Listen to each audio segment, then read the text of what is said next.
E é sempre bom ter poder revê-lo e podermos falar um pouco sobre isso. Aliás, se me permite, para começarmos, eu gostaria de lhe pôr exatamente essa questão. Esta sua visita aqui a Portugal acabou por coincidir com um dos momentos mais trágicos, mais dramáticos do terrorismo em Moçambique. Como é que lidou com esta notícia deste ataque na Diocese de Nacala?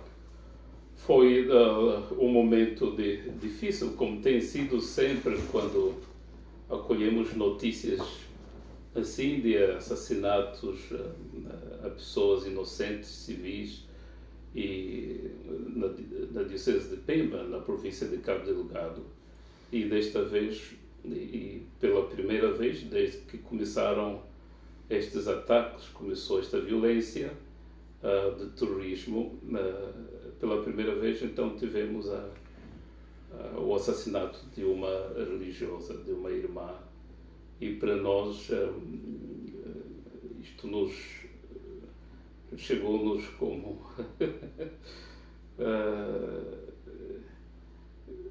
quer dizer, criou uma desestabilização muito grande no nosso pensamento. Porque na verdade nós estamos sempre a dizer isto amanhã acaba, isto não vai ser assim, e quando nós vemos que a violência vai continuando, até certo ponto se alastrando, porque antes era só problema em Cabo Delgado. E agora já está mais para o sul do território. Tinha acontecido algum ataque no Niassa, mas em Nampula só foi a partir do mês de junho que começamos a ouvir que saltaram para os lados de lá, e desta vez houve estes grandes ataques, não só no lugar onde foi assassinada a irmã, mas antes já tinha algumas localidades. Herate, também já tinha acontecido, e vários outros ataques. Então, claro que isso nos desestabiliza, e nós temos de encontrar sempre a resposta, e a grande resposta que nos faz ficar firme, de compreender que Deus não nos abandona, e Deus não vai nos abandonar, nem abandonar este povo. Mas o sofrimento está lá. Imensas pessoas agora começaram também a abandonar os 2 distritos. Tem pessoas em movimento, o distrito de Herate, o distrito de Memba também tem pessoas em movimento. O bispo de Nacala, da Diocese de Nacala, falou-me de que há imensas pessoas ainda a caminhar para alguns lugares para encontrarem abrigo.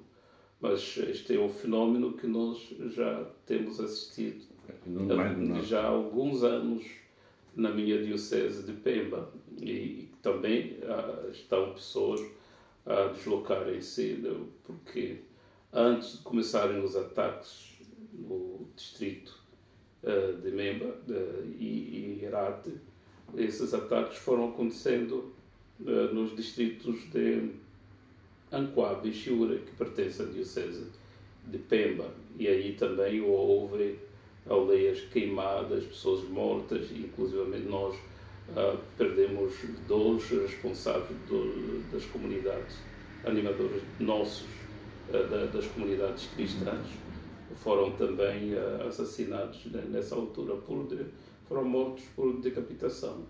Podemos dizer que, de alguma forma, pelo menos pelo registro dos acontecimentos, de que uma parte, pelo menos, dos terroristas, um grupo de terroristas, está a descer, digamos, do norte da província de Cabo Delgado, mais para o sul, e deixando atrás de si um rastro de destruição, como acabou de ilustrar. Foi o que aconteceu, pois já poderia ter havido alguma célula em Memba, e já havia um certo mal-estar.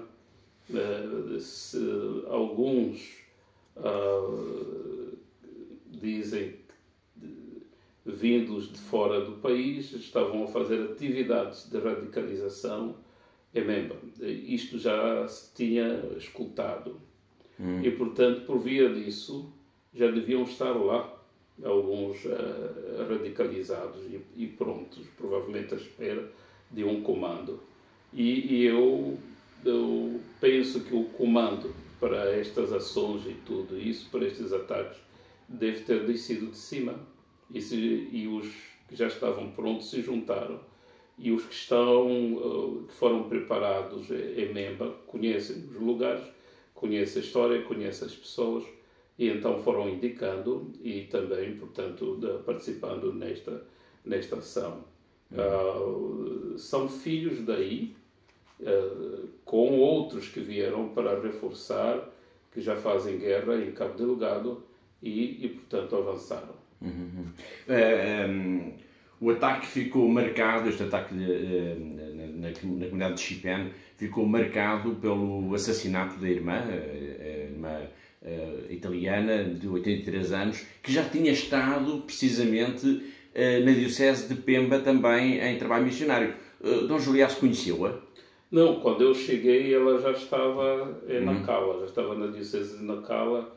Não a conheci, mas tive um grande testemunho quando fui visitar das irmãs, e também o Dom Luís fez uma mensagem diretamente para mim, dando testemunho. Ela esteve lá no tempo de Dom Luís. Então o bispo Dom Luís deu-me o testemunho. Por via de Dom Luís eu percebi a riqueza missionária que foi esta irmã na diocese de Pemba, em Balama. Ela esteve lá, uma irmã muito preocupada com a evangelização, sempre pronta a ir para as comunidades, e também muito dedicada na formação e promoção da mulher. E isto ficou registado e, portanto, um grande contributo. Penso que também em todos esses anos que ela ficou em Moçambique, ela trabalhou bastante nisto. Não foi... o testemunho dela é dito também por tais terroristas, não é? Pelo menos as publicações que nós vimos, que dizem que mataram ela porque era muito dada para a difusão do cristianismo. Então, mataram um símbolo do cristianismo, de alguma forma, não é? Sim, de certa forma é isso. Então quer dizer que a razão da sua morte foi a sua fé e a sua missão. Estamos a falar, claramente, de uma mártir da Igreja. Neste sentido, sem dúvida. Ou seja, podemos dizer, agora estou a perguntar ao Bispo, que um processo por martírio de beatificação poderá ter início nos próximos tempos na Igreja de Moçambique? Isto leva algum tempo. Agora as pessoas estão de luto, das pessoas que conviveram e trabalharam com ela estão ainda no nível da dor, até que passe isso, e o ordinário do lugar, neste momento, e a Igreja de Moçambique começa a ver, e também com a família comboniana, começa a ver que pode-se iniciar um processo disso. Mas ao nível da fé das pessoas, certamente, já vão tomar ela como sua mártir, pelo testemunho de vida e de missão que ela teve em Moçambique. Durante estes últimos dias, digamos assim, aliás, durante as últimas semanas, nós aqui em Portugal, na Fundação AIS, temos acompanhado, como sempre fizemos, aliás, a situação em Moçambique, e de facto, tal como Dom Juliás se referiu, tem havido um conjunto grande de novos ataques, enfim, de intervenção de células dos grupos terroristas que têm vindo do norte a caminhar para o sul do país, e isto perante, digamos, a presença, muitas vezes, nas proximidades até, de elementos das forças de segurança, de defesa e segurança de Moçambique ou de unidades de outros países que estão a colaborar com o exército moçambicano. A questão é, apesar da presença das forças do exército, os ataques continuam. Isto não transmitirá algum nível de insegurança para as populações? Haver novos ataques, os ataques continuarem em Moçambique? As pessoas no norte de Moçambique todas já se sentem inseguras. Em Cabo Delgado ninguém pode dizer que está seguro. O sentimento, estou a falar do sentimento de insegurança. Agora, se estão efetivamente seguros ou inseguros, isto quem pode responder é quem tem a autoridade de, portanto, oferecer essa segurança às populações. Mas ao nível de sentimento, isto sim, ninguém espera nada. E se ouvir que há alguma aproximação dos terroristas, ninguém para, arruma a sua trouxa, a sua bagagem e começa a caminhar e para encontrar algum lugar seguro, pelo menos distante de onde eles têm nessa altura, alguma movimentação. Então, portanto, as pessoas agem por si, não esperam que venha alguém que diga agora saiam daqui, porque ninguém chega para lhes dizer. E ninguém vai esperar pela morte e sobretudo o tipo de morte desse tipo de violência que eles estão a praticar. Portanto, mas também compreendemos, por outro lado, que o território é muito grande e o número de soldados que estão ainda é reduzido. O governo terá de mobilizar mais forças para poderem estar próximo das populações, a guarnecer aldeias, localidades e lugares de grande interesse. E provavelmente fechar as vias por onde podem ter as movimentações. E isto ainda precisa de investimento no campo militar.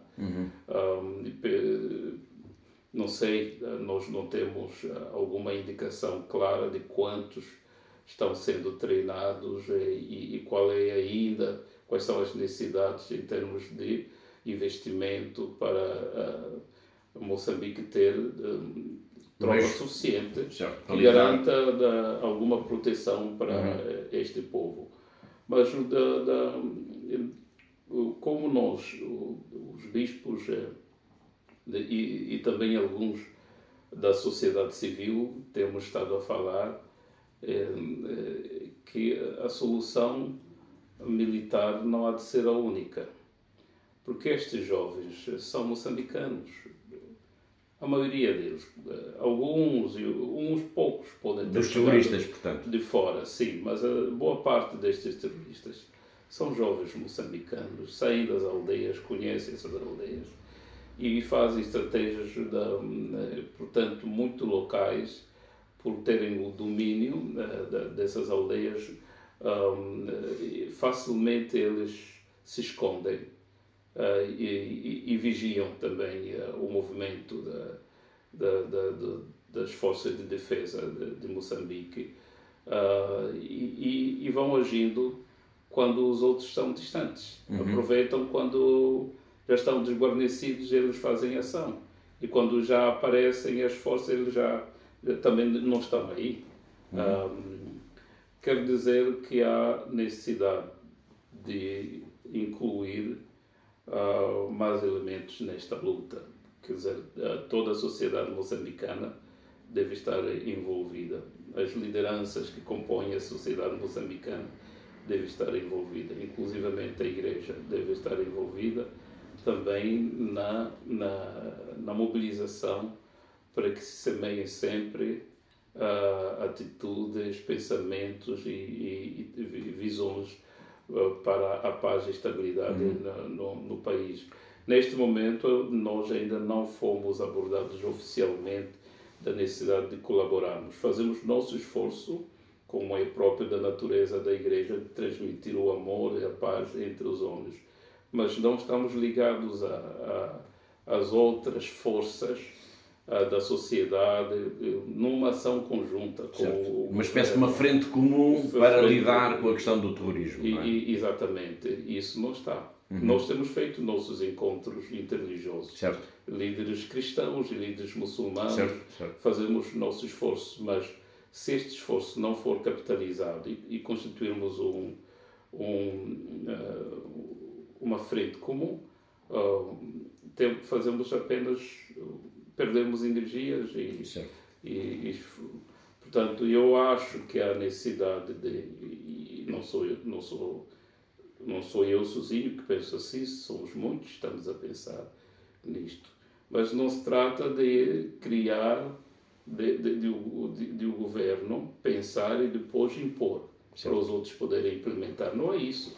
Temos de fazer um caminho todos juntos. Temos ideias para contribuir às experiências que a Igreja possui, que poderão ser muito úteis, certo, no combate das causas, digamos. Exatamente. E já agora, por que razão é que então os jovens moçambicanos, já há esse conhecimento concreto, apesar de haver também pessoas que vêm de outros países que se infiltraram em Moçambique e que fazem parte dos grupos terroristas, mas a grande parte, como Dom Juliás disse, são jovens moçambicanos.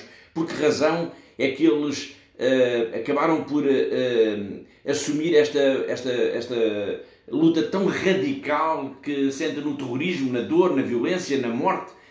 Porquê? É porque há muita pobreza em Moçambique, porque não há expectativas para os jovens, eles não têm trabalho, porque o futuro, digamos, é uma nuvem negra. Por que razão é que os jovens de Moçambique, ou alguns jovens de Moçambique, optaram por este caminho tão duro, que é o caminho do terrorismo? Nós escrevemos no ano passado o nosso manifesto em relação a isto, e falamos da situação da juventude em Moçambique, e que inclui todos esses fatores que acabou de elencar, a falta de perspectivas de futuro, qual vai ser a minha vida, como vai ser, não há oportunidades de emprego, e eles estão necessitados de, portanto, construir também alguma coisa em sua volta, e até pensar em constituir família e ser responsável por esta família, mas não vem caminho por onde ele deve seguir para ser também chefe de uma família. Há tudo isto. Claro que a pobreza está em volta, e depois também as poucas oportunidades que o país oferece. Estas oportunidades não são, digamos, concorridas. Não se concorre para estas oportunidades de uma forma transparente. Claro. Há uns privilegiados, porque estão no centro da decisão, no centro do poder. Os seus filhos podem ter mais privilégios do que os outros. Os jovens sentem essas injustiças. A injustiça da corrupção é muito grande, e os jovens protestam contra tudo isso.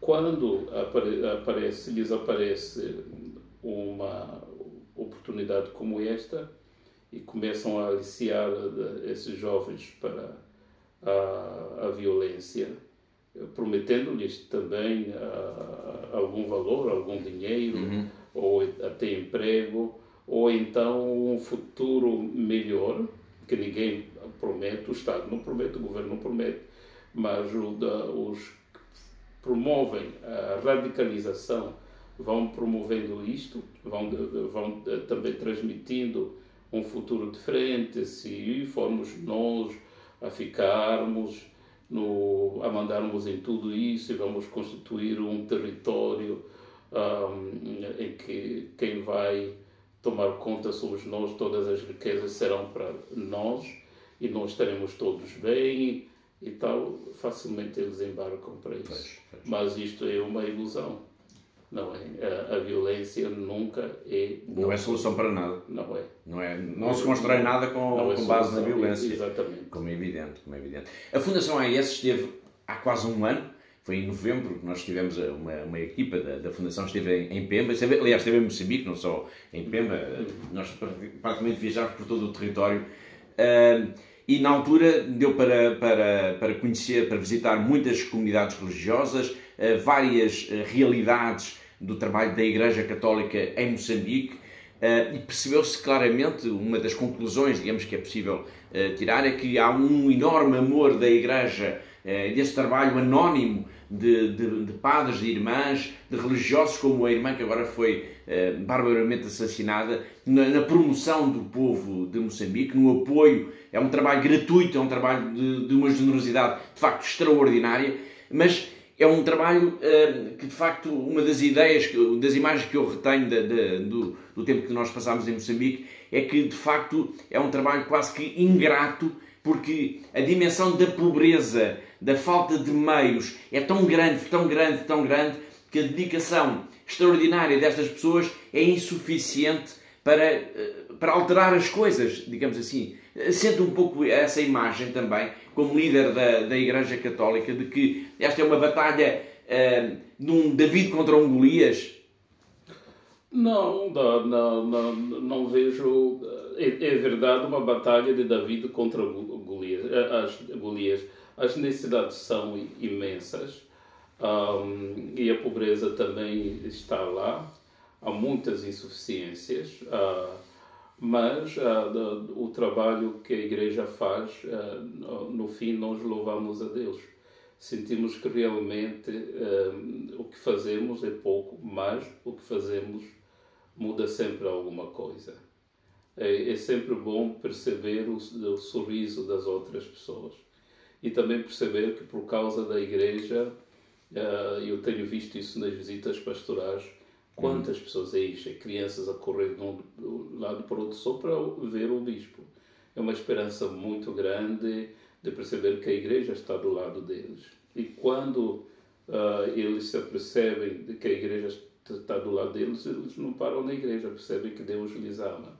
O que a Igreja transmite com o seu gesto, na verdade, não, tem certeza de que não vai transformar tudo, mas também tem a certeza de que transmite-lhes algo maior, que vai para além do gesto de oferecer a educação, de oferecer cuidados de saúde, de oferecer também alimentação e vários outros gestos.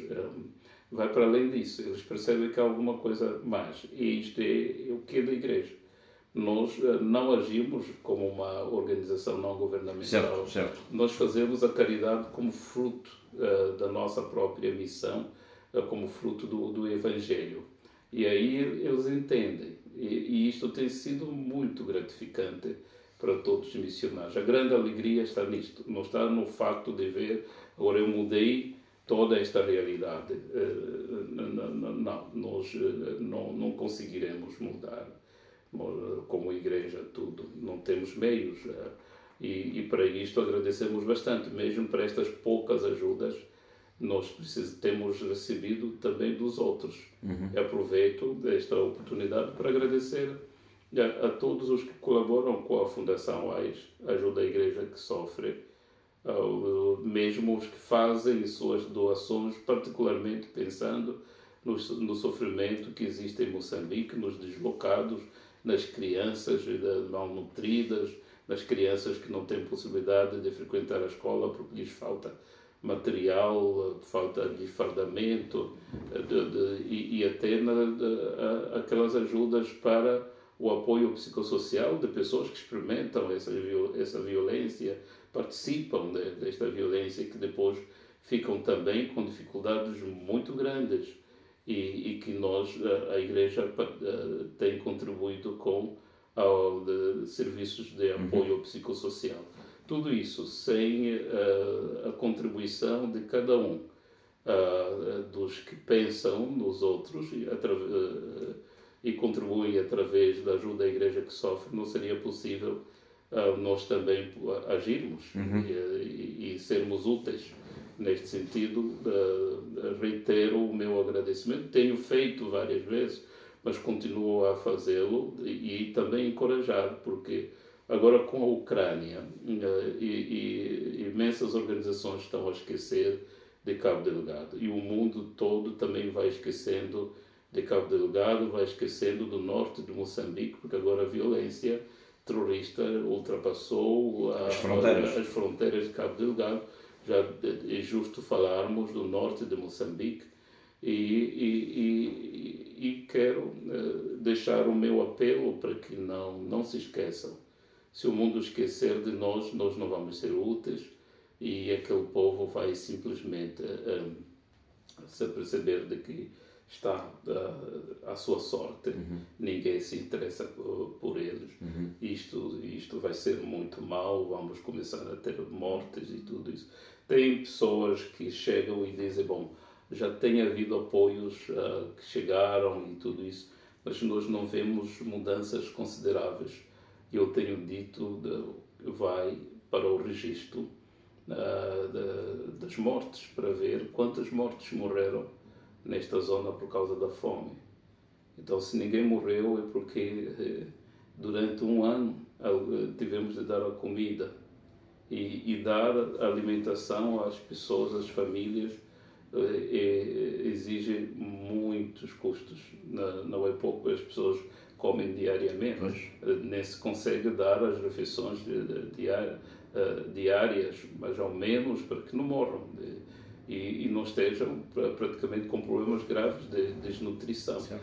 E isso, o resultado, os indicadores é perceber que as pessoas estão vivas e não houve mortes. E graças a todas estas contribuições. Sem dúvida alguma, sem dúvida alguma. Aliás, Dom Juliás, já agora permita-me fazer aqui um pequeno apontamento, porque nos últimos tempos têm-nos chegado também as notícias, digamos assim, de que começa a pressentir-se isto na região de Cabo Delgado, no norte, de que há muitas pessoas que estão a tentar regressar às suas aldeias de origem. De certa forma, de alguma forma, se me permite, desiludidas pelo facto de, nos campos de realojamento onde estão, as coisas não se terem desenvolvido, se calhar, ao ritmo que imaginariam. E estão a regressar. Mas esse regresso é um regresso, digamos, precoce, porque não há condições, na verdade, também para que as pessoas voltem às suas terras de origem, a nível até de segurança. Como é que a Igreja vê esta tentativa das pessoas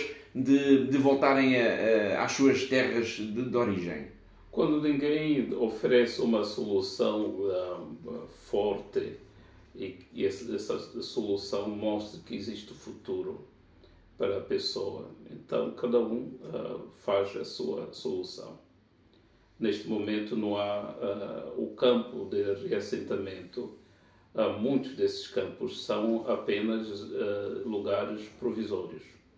A maneira como foram reassentados, foram concebidos, depois foram reassentados, não favorece para muitos pensar no futuro.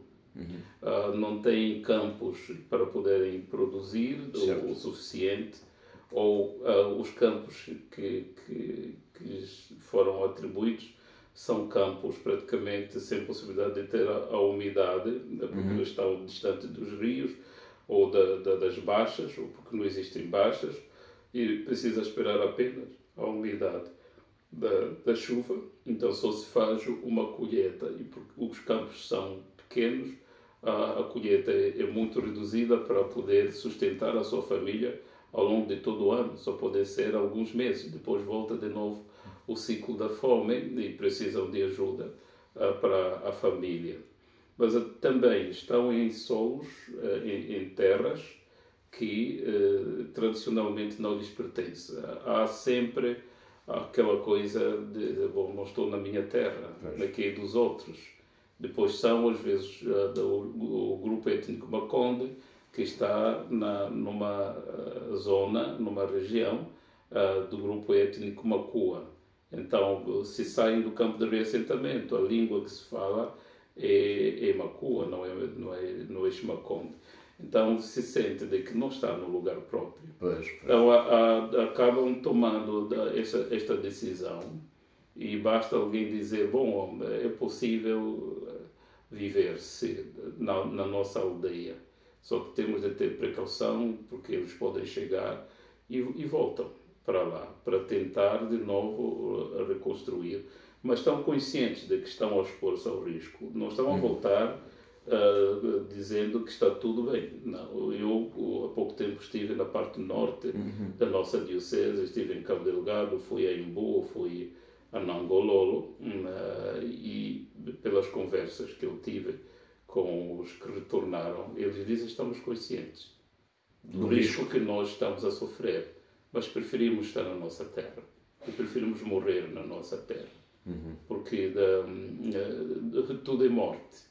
do outro lado, eles sentem a morte da própria identidade, da própria cidadania, de poder exprimir como pessoa e estar expostos a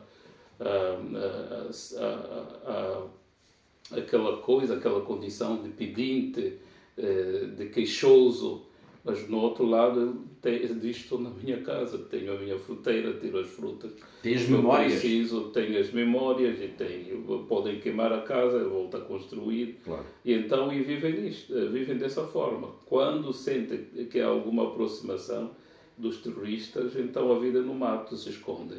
Depois deles passarem, eles voltam. Então a vida é sempre assim, expostos ao risco. É uma nova maneira que estão a encontrar diante disto, como também estratégia de sobrevivência, mas ao mesmo tempo de preservar a sua própria dignidade. Muito bem. O Dom Juliácio veio aqui a Portugal também para ajudar, digamos assim, a estreitar esta relação que existe tão forte entre a Diocese de Braga e a Diocese de Pemba. Sim. Para além de saudar vários, inclusivamente a Igreja, a Fundação ajuda a Igreja que sofre, isso também já estava no plano, claro.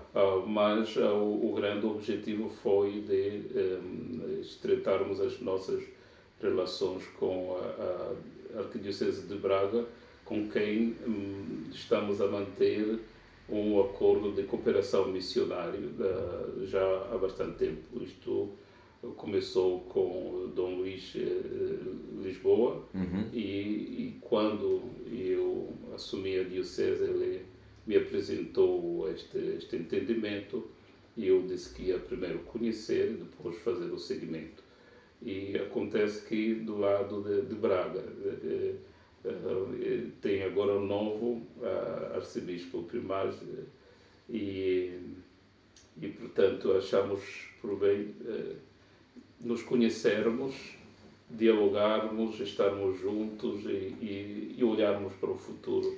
E o Sr. Arcebispo de Braga vai agora a Pemba, não é? Eu vim primeiro, também tinha de encontrar os seminaristas e aproveitando que esta viagem já estava marcada, porque depois continuou para outros lados, e depois ele também vai em dezembro para Pemba, assim como eu tive uma imagem mais ampliada desta nossa relação, estando em Braga, também certamente o Sr.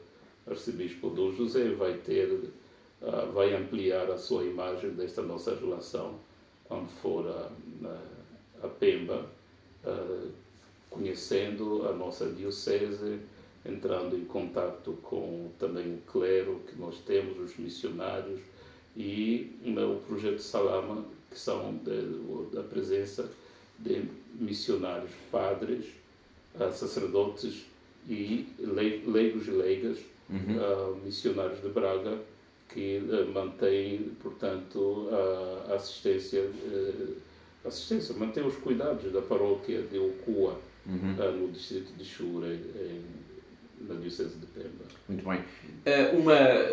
Para terminar a nossa conversa, a mensagem que normalmente Dom Juliáce tem transmitido desde que foi digamos, instituído como Bispo de Pemba, tem sido precisamente essa que há pouco referiu, de que é importante que o mundo não se esqueça de Cabo Delgado. Essa é, neste momento, digamos, a grande mensagem que importa passar, ainda por cima agora que Moçambique está a viver dias tão complicados, tão duros por causa da ameaça terrorista. É importante que o mundo não se esqueça de Cabo Delgado, que o mundo não se esqueça de Moçambique. Sim, e quero agradecer que o Santo Padre mencionou Moçambique mais uma vez, e isto faz um impacto muito grande ao nível também da visibilidade da situação de Moçambique, do norte de Moçambique.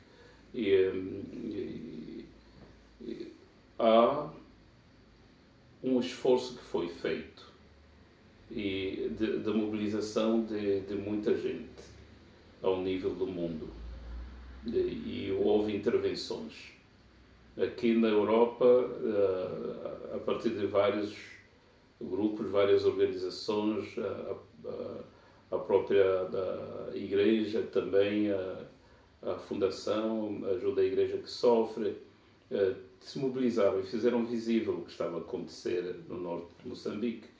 E isso também foi interessando a União Europeia e ao nível político na Europa começou-se a falar de Cabo Delgado e isso facilitou também o diálogo entre a União Europeia e o governo de Moçambique. Houve, quer dizer, vários intervenientes nisto, não só de um lado, mas do outro, mas tudo conjugado mesmo esforço, já foi para deu resultados.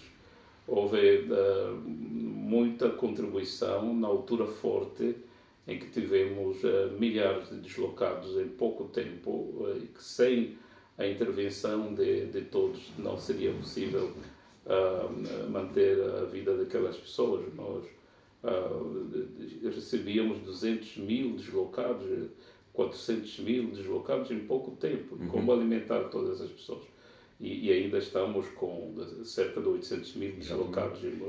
Mas com estes novos, provavelmente já vamos lá perto de 1 milhão. Exatamente. Aliás, permita-me sublinhar esse pormenor, porque as últimas notícias que há pouco referiu é que há movimentos de centenas ou milhares de pessoas nestas regiões agora atingidas pelos novos ataques terroristas, ou seja, aquilo que aconteceu no norte de Moçambique, em Cabo Delgado, está a acontecer agora também na região de Nampula. Sim.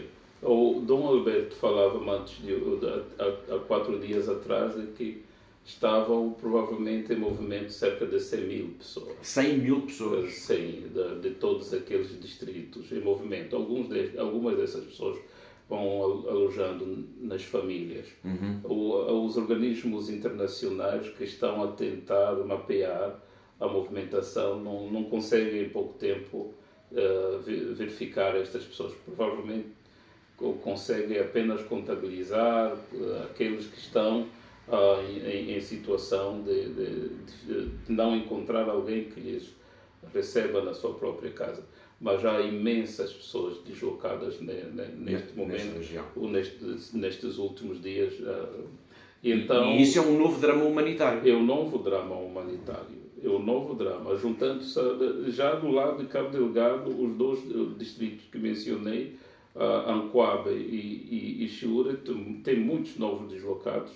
Eu já não tenho missionários em algumas zonas, porque também tiveram de se deslocar. Em Mazese saíram, não podem estar lá, no distrito de Chiura, né? Porque foi por lá que eles passaram e fazem daquele corredor, já pela 2ª vez que foram atacando e matando naquelas zonas. Todas aquelas pessoas fugiram, e largaram tudo e fugiram. Então temos novas necessidades e como digo, essas novas necessidades se juntam ao que já havia. Se nós tínhamos antes 800.000, podemos dizer, bom, estes outros já estão há 2 anos ou alguns há 1 ano, mas têm esta característica: ninguém está lá de mãos cruzadas, conseguem produzir alguma coisinha. Mas todos nós estamos conscientes que o que eles conseguiram produzir só vai servir para 4 ou 5 meses. Depois há de novo problema de fome. E nós temos de estar preparados para responder. Para estas alturas que as pessoas vão começar a ter sofrimento muito grande de não terem alimentação. Seguramente estamos a falar para já provavelmente mais de 1 milhão de deslocados em Moçambique. Cerca de 1 milhão. Cerca de 1 milhão. Cerca de 1 milhão de deslocados. Sim. De facto, são muitas pessoas em necessidade, isto num dos países mais pobres do mundo, não é? Sim, onde tudo falta. E dá muita dor visitar um campo de reassentamento ou visitar aquelas famílias que estão acolhidas com outras famílias e que vivem com o mínimo. E o sentimento de impotência de não poder fazer mais, não é? Exatamente, sim. Esta é a nossa experiência. Isto aqui nos leva a uma certa frustração e aí o nosso apelo, que nós só podemos estamos lá, somos instrumentos de todos também, para fazermos chegar aquilo que os outros contribuírem. E se eu estou consciente de que muitos, como eu, gostariam também de estar a colaborar diretamente, e ali ajudar, eu posso fazer isso, mas não podem, porque têm suas famílias, claro, têm suas ocupações e não é que precisam estar lá. Mas aqueles que estão lá, os missionários, as organizações não governamentais, as organizações humanitárias que precisam de ajuda para poder ajudar. Ajuda para poder, exatamente, é isso. Sim. Muito obrigado. Muito bem, muito obrigado também.